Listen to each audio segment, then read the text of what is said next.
안녕하세요, 유수입니다. 오늘은 뒷담화에도 타격 안 받는 마음 훈련이라는 주제로 함께 하겠습니다.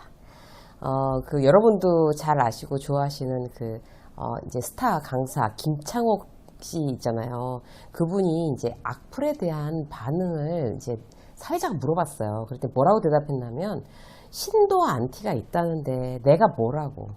뭐 내가 대단하다고 안티가 없겠어 이렇게 생각합니다 라고 얘기를 하더라고요. 그래서 너무 통쾌했어요. 그 얘기가. 그렇게 생각하고 그냥 넘긴대요. 정말 좋은 방법 아니에요?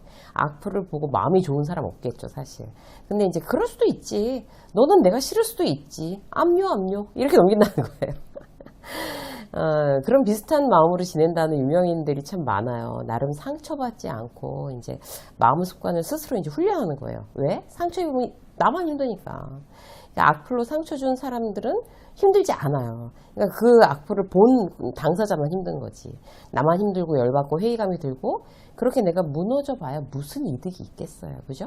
그러니까 이제 스스로 남에게 그런 소리 듣고도 무너지지 않으려고 자기 방어책을 나름대로 이제 사람마다 만든단 말이에요. 유명한 사람들만 그럴까요? 우리 모두 마찬가지예요. 모든 사람들한테 좋은 소리 듣는 거 아니잖아요, 사실. 그 자체가 불가능하고, 그런 일에 제발 집착하지 마시자고요. 나 좋다는 사람 있으면 싫다는 사람 당연히 있죠.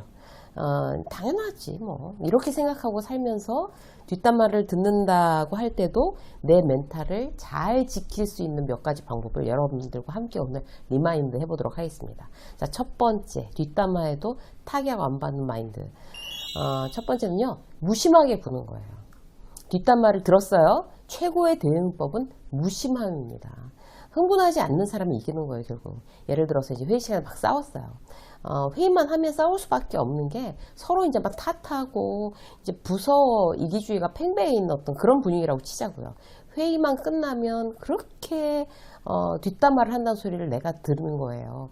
근데 뭐 내가 업무에 대한 얘기는 없이 뭐 싸가지가 없다는 둥, 뭐 무조건 우긴다는 둥, 위아래가 없다는 둥, 인사도 제대로 안 한다, 뭐 이런 얘기를 막 듣는 거예요. 온갖 욕을 다 먹는 거예요. 어떻게 해야 돼요? 가서 막 싸워요, 그 사람들이랑.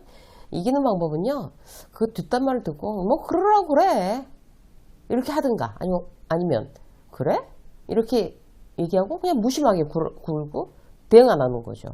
목소리 높이고 남 뒷담화 하는 사람이 지는 사람들입니다. 생각을 해보세요. 그렇게 뒷담화하는 이유가 뭐겠어요? 왜 앞에서 얘기를 못 하겠어요? 자기가 약하기 때문에 그래요. 뒷담화를 듣는 순간 열받지만, 그 사람이랑 좀 떨어져 있어야겠구나. 뭐 그런 인격으로 당신은 사세요. 이렇게 속으로 비춰주면서 무심해지자. 이렇게 작정해보세요. 이게 바로 1단계. 자, 두 번째. 큰 의미를 부여하지 않는 거예요. 우리가 흥분하고 상처 있고 이제 집착하는 데는 필요 이상으로 인간관계에 큰 의미를 부여하고 있기 때문에 그래요. 가만히 생각해 보세요, 여러분. 내가 왜 속상해요? 내가 그런 말을 들을 사람이 아니고 인정받아야 하는 사람이라고 나도 모르게 내 레벨을 정해놨기 때문에 그래요. 문제는 내가 정해놓은 레벨과 남들이 나를 생각하는 레벨이 맞지 않을 때, 여기서부터 이제 관계에 대한 스트레스가 시작되는 거죠. 중요한 거는요, 내가 관계에 대한 기대치를 낮추는 게 중요해요. 그래야 남들이 설사 이제 부정적인 이야기를 하는 걸 나중에 들었다 하더라도 타격을 별로 안 입을 수가 있어요. 그게 현명한 마음이에요. 예를 들어 볼게요. 후배가 아주 마음에 들어요. 일 가르치고 밥 사 먹이고 거래처 데리고 다니면서 소개시켜주고, 그러면서 이제 형이라고 불러, 뭐 언니라고 해, 이러면서 이제 SNS 계정 서로 공유하고 뭐 친해졌단 말이에요. 좋은 일이죠. 회사에 가서 유쾌한 사람이 있다는 건 사실 선물 같은 일이에요. 그런데 그렇게 잘 지내는 것까지는 좋았는데, 그 후배 이제 그 후배가 그 자기네들 동기들끼리 술자리에서 나에 대해서 사람은 좋은데 참 우유부단해, 뭐 일로 별로 배울 건 없어, 이렇게 얘기를 했다는 거예요. 근데 그것도 눈치 없는 다른 사람이 또 말을 건너 옮겼어요. 내가 들었어요. 자, 그 뒷담화 들었어요. 이럴 때 어떻게 해야 될까요?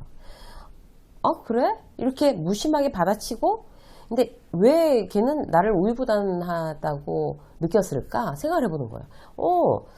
내가 그 친구의 후배의 마음 상할까봐 이제 뭔가 좀 잘못된 부분을 이제 정확하게 피드백을 해줘야 되는데 좀 두리뭉실하게 피드백을 해서 그렇게 느꼈구나. 이제부터는 이제 정확하게 해줘야 되겠다. 라고 생각을 하는 거죠.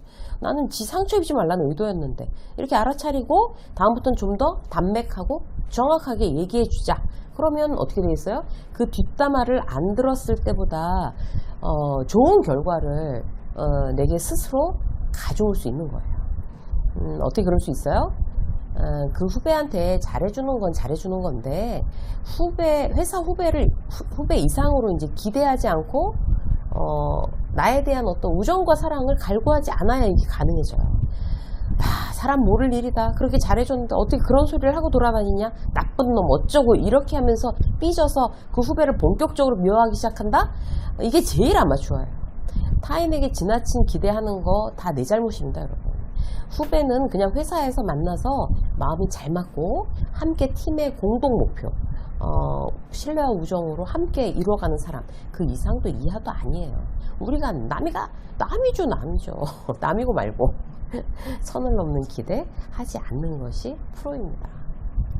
세 번째 단계는 나나 잘하자예요. 나나 잘하자. 우리는 항상 이런 마음 가지고 있어야 돼요. 남들에 대해서는 뭐 그럴 수도 있지 뭐. 그리고 나서 어떻게 해요? 나나 잘하자. 너무 명쾌하죠. 제가 참 좋아하는 두 문장이에요. 저도 이걸 떠올리려고 부단하게 노력합니다. 이렇게 생각하면 되게 통쾌한 기분이 들 때가 있어요. 이 두 문장만 꼭 쥐고 있으면 실수할 일이 뭐가 그렇게 많겠어요. 예를 들어서 이런 거예요. 내가 내년도 목표 발표를 했어요. 팀별로 나와서 이제 발표하는 회의를 했다고 치자고요. 그런데 영업팀 김 과장은 발표하면서 왜 그렇게 다른 팀 언급을 해? 지가 본부장이야 이사야. 너무 오버하더라. 라고 얘기했대. 딴 팀 팀장이. 그러면서 또 이제 들었어요. 그 얘기를. 나 뒷담화 했다는 얘기를. 또 흥분하는 사람이 있죠. 뭐 지는 전체 그림 하나도 모르고 팀장이나 되는 사람이 아주 지엽적으로 지네 팀 하는 내용만 소꿉장난처럼 하는 그 방법이 그럼 맞다는 거야? 웃기고 있네? 이러면서 막 길길이 날뛰어요. 아마추어죠. 다시 한번 이제 내가 그 얘기를 리뷰하는 거예요. 그렇게 생각했나? 근데 리뷰해봐도 내가 하는 방법이 맞다 판단되면 오케이. 그 뒷담화 이야기가 일리가 있다고 하면 그래 보완하자 이렇게 맘먹으면 나한테 유리한 거예요. 그의 뒷담화에 대해서는 그냥 그럴 수도 있지 뭐. 뒷담화 할 수 있지 뭐. 누구는 뭐 욕 안 하고 사나 뭐. 뭐 사실이 그렇잖아요. 그죠? 아주 무가치하게 딱 넘겨버려요. 그 사람 욕할 필요도 없고 나나 잘하자 라고 결심하는 거예요. 굉장히 내가 스스로 굉장히 쿨해지는 느낌? 막 유쾌해지는 느낌이 듭니다. 통쾌한 느낌. 제일 좋은 방법이니까 오늘부터 한번 실천해 보시길 바라겠어요. 유세민 직장성 여기까지 하겠습니다. 고맙습니다.